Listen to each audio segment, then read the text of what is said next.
오늘 말씀은 로마서 4장 1절에서 12절입니다. 그런즉 육신으로 우리 조상인 아브라함이 무엇을 얻었다 하리요? 만일 아브라함이 행위로서 의롭다 하심을 받았으면 자랑할 것이 있으려니와 하나님 앞에서는 없느니라. 성경이 무엇을 말하느냐? 아브라함이 하나님을 믿음에 그것이 그에게 의로 여겨진 바 되었느니라. 일하는 자에게는 그 삭시 은혜로 여겨지지 아니하고 보수로 여겨지거니와 이를 아니할지라도 경건하지 아니한 자를 의롭다 하시는 이를 믿는 자에게는 그의 믿음을 의로 여기시나니 일한 것이 없이 하나님께 의로 여기심을 받은 사람의 복에 대하여 다윗이 말한 바 불법이 사함을 받고 죄가 가리워짐을 받는 사람들은 복이 있고 주께서 그 죄를 인정하지 아니하실 사람은 복이 있도다 함과 같으니라.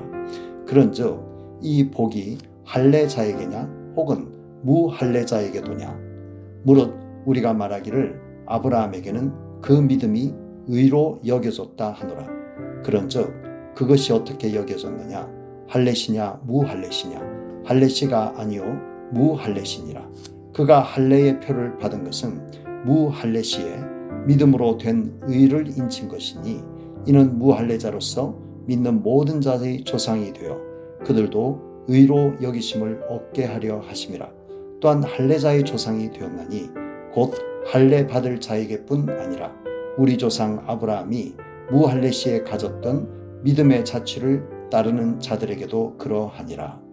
아멘.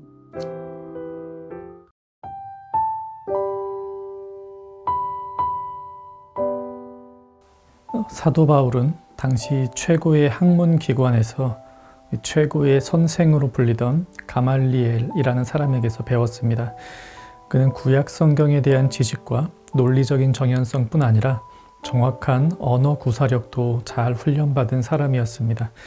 그런 그가 예수 그리스도를 만나고 나서 성령님의 안내를 받아 텍스트에서는 보이지 않는 하나님의 계시와 섭리까지 알게 되었습니다.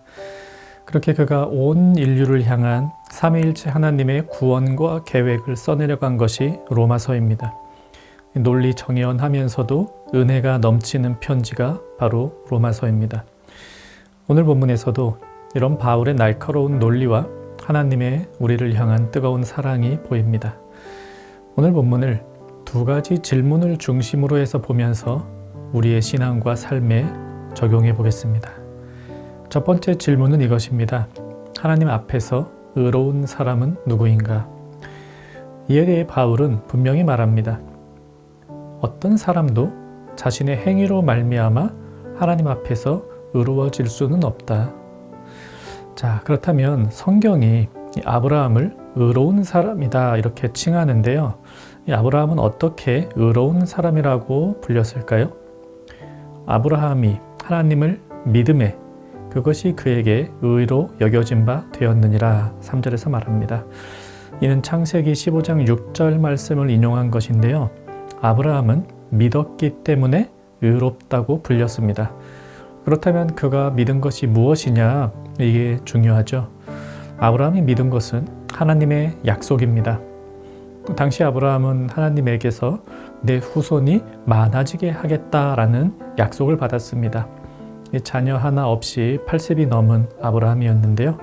생물학적으로는 자녀를 낳기가 불가능에 가까웠죠. 하지만 아브라함은 하나님의 약속을 믿었습니다. 성경은 이것이 그의 의로움이라고 말씀합니다. 하나님 앞에서 의롭다고 불리는 사람은 하나님의 약속을 믿는 사람입니다. 그렇다면 오늘 우리에게 주신 하나님의 약속은 무엇입니까? 우리는 어떻게 하나님 앞에서 의인이라고 불릴 수가 있겠습니까? 우리는 무엇을 믿어야 합니까?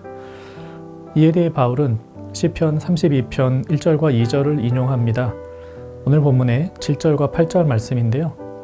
불법이 사함을 받고 죄가 가리워짐을 받는 사람들은 복이 있고 주께서 그 죄를 인정하지 아니하실 사람은 복이 있도다 함과 같으니라.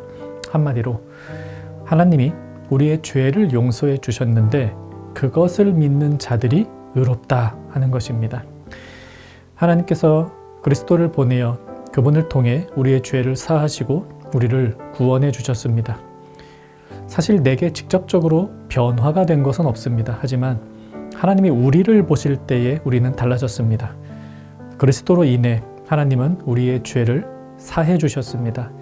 그래서 하나님이 우리를 보실 때 우리는 의인입니다. 이 사실을 믿는 자가 의로운 사람이다. 성경은 이렇게 말씀합니다. 반대는 무엇일까요? 누가 의롭지 못한 사람입니까? 믿음이 아니라 행위로 의롭게 되고자 하는 이들은 의로울 수가 없습니다.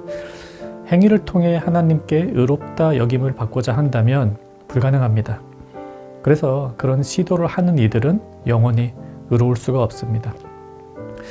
우리는 의인입니다. 그것은 우리가 다른 이들에 비해 착한 일을 많이 하거나 우리 속 마음이 착하기 때문이 아닙니다. 물론 그리스도인은 착하면 좋겠습니다. 그것은 하나님 말씀이 우리에게 이웃을 향해 선한 일을 하라고 하시니 이 그리스도인 착한 행실 많이 하면 좋지요. 하지만 착하고 선한 행동을 한 것이 우리가 의롭다함을 받는 이유는 아닙니다. 그런 행위로만 치면 우리는 절대 하나님 앞에서 의로울 수가 없습니다. 이 그리스도인이 하나님 보시기에 의로운 이유, 그리스도께서 우리를 죄에서 건지셨다는 사실을 믿기 때문입니다. 그리스도께서 십자가에서 우리를 위해 돌아가신 일을 쓸데없는 일이다 이렇게 생각하지 않고 바로 그 일 때문에 내 죄가 용서함을 받았다라고 믿는 그것이 하나님 앞에 의롭다 여김을 받는 믿음입니다. 그래서 우리는 의인입니다.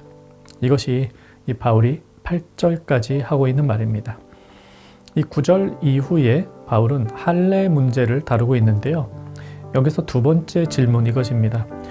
믿음으로 의롭다 여김을 받는다면 아무런 선한 행위를 할 필요는 없는 것인가? 기본적으로 우리는 이에 대한 답을 가지고 있습니다. 선한 행위는 구원의 조건이 아니라 구원의 결과입니다. 하나님이 믿음으로 말미암아 우리를 구원하셨고 구원받은 우리는 구원받은 백성답게 살기 위해 하나님께서 성경을 통해 말씀하신 다양한 행위들, 착한 행위, 또 종교적 행위들을 합니다. 오늘 본문에서는 아브라함의 할례 문제를 다루는데요. 이 바울이 로마서를 쓸 당시에 할례라고 하는 것은 구원의 표징처럼 여겨지기도 했습니다. 어떤 이들은 할례 안 받으면 구원이 없다 이렇게 생각하기도 했었습니다. 그런 사람들이 묻습니다. 만약 행위가 아무 의미가 없는 것이라면 아브라함은 왜 할례를 받았냐고요. 이런 질문을 할 수 있습니다. 왜냐하면 아브라함이 하나님의 약속을 믿고 하나님께 의롭다고 불린 시점은 그가 할례를 받기 전이었거든요. 그러니까 이후에도 아브라함은 구원을 위해 의롭다함을 받기 위해 할례 받을 필요가 없었는데 할례를 받았습니다. 왜 아브라함이 할례를 받았냐라고 묻는 것이죠. 그러니까 할례 등의 선한 행위, 종교적 행위도 결국 구원에 있어서 필수가 아니겠는가? 이것이 바로 당대의 어떤 사람들이 묻는 질문이었습니다. 바울은 이렇게 대답합니다. 아브라함은 할례를 받지 않은 상태에서 의롭다함을 받았기 때문에 당시에 할례를 받지 않았던 모든 이방인들에게도 믿음의 조상이 된다. 즉 이방인들도 아브라함처럼 할례랑 상관없이 믿음으로 의롭게 여김을 받을 수 있다라는 점에서 아브라함은 그들의 모범이 됩니다. 또한 아브라함은 그 이후에 할례를 받음으로써 당대에 할례를 받았던 모든 유대인들에게도 믿음의 조상이 됩니다. 할례를 받은 유대인들, 그 할례를 통해 구원을 받으려고 하지 말고 할례를 통해 하나님의 약속을 믿는 그 수단으로 삼는다면 그들 역시도 의롭다고 여김을 받을 수가 있습니다. 그래서 아브라함은 이방인과 유대인 모두에게 믿음의 조상이 된다라고 성경은 말씀하고 있습니다. 이 사실 오늘 우리에게는 어떻게 적용을 해볼까요? 우리는 믿음으로 구원을 받습니다. 그런데 이 사실은 교회 안에 들어온 사람들끼리만 통하는 이야기입니다. 이 교회 밖 사람들은 믿음에 의한 구원 모릅니다. 그들이 볼 수 있는 것은 우리의 행위뿐입니다. 그래서 구원을 받고 난 뒤에 하는 우리의 선한 행동들을 통해 우리의 이웃들은 기독교가 꽤나 괜찮은 종교이구나, 교회 다니는 사람들 꽤나 괜찮은 사람들이구나 라고 생각할 수 있습니다. 그러다 그들이 어쩌다 교회 안으로 들어오면 우리의 죄를 사하시는 하나님의 약속을 알게 됩니다. 그래서 우리는 행동을 통해서는 교회 밖 사람들의 모범이 되고 믿음을 통해서는 교회 안 지체들에게 모범이 되어야만 합니다. 오늘 아침 두 가지를 깨닫습니다. 하나님께서 그리스도를 통해 우리의 죄를 사하셨다는 사실을 믿는 자가 의로운 사람입니다. 의롭게 된 사람은 행동을 통해 이웃들에게 선을 행함으로 모범을 보입니다. 말씀 생각하며 기도합시다. 그리스도께서 십자가 사역을 통해 나의 죄를 사하셨음을 의심치 않고 믿게 하소서. 또 선한 말과 행동으로 이웃에게 모범이 되는 삶을 살게 하소서. 오늘 하루 하나님과 사람 앞에 사랑받는 청년가족 되기를 바랍니다.